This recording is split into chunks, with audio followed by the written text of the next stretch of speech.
Hi friends, good morning అండి. బాగున్నారా friends? మేమైతే చాలా బాగున్నాం ఫ్రెండ్స్. మీరు కూడా బాగుండాలని కోరుకుంటున్నాం. ప్రతి ఒక్కరు కూడా అవకాశాన్ని బట్టి, అవసరాన్ని బట్టి ఫ్రెండ్స్ ఎదుట వాళ్ళు ఉపయోగించుకొని వాడుకొని వదిలేసేవాళ్ళు మీకు చాలామంది ఎదురయ్యే ఉంటారు.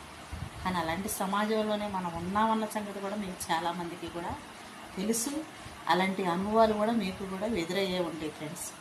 అలాంటి వాళ్ళతో ఇలాంటి సమయాలలో మీకు కష్టం వచ్చిందంటే తోడుండేవాళ్ళు, మీకు బాధ వచ్చిందంటే ఓదార్చేవాళ్ళు. మీరు ఎంత సాయం చేసినా కానీ, మీరు ఎంతసేపు అండగా ఉండా కానీ తప్పులేదు కదా ఫ్రెండ్స్. మిమ్మల్ని అవసరానికి ఉపయోగించుకొని మీకు కష్టం వచ్చినప్పుడు వాళ్ళు మొహం చాటేసే వాళ్ళు అయితే ఎప్పటికీ కూడా మీరు వాళ్ళని మర్చిపోలేరు. ఎందుకంటే ఆ అనుభవం, ఆ గాయం మాత్రం ఎవరో తీర్చలేదయ్యింది.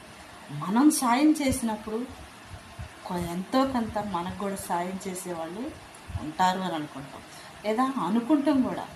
వాళ్ళకి ఒకప్పుడు మనం సాయం చేసాము, ఇప్పుడు మనం కష్టకాలంలో ఉన్నాం కదా, ఏమో పోనీ ఉన్నా లేకపోయినా కానీ, తెలిసినా తెలియకపోయినా కానీ ఒక మాట అడిగి చూడవచ్చు కదా అనుకొని అడుగుతాం.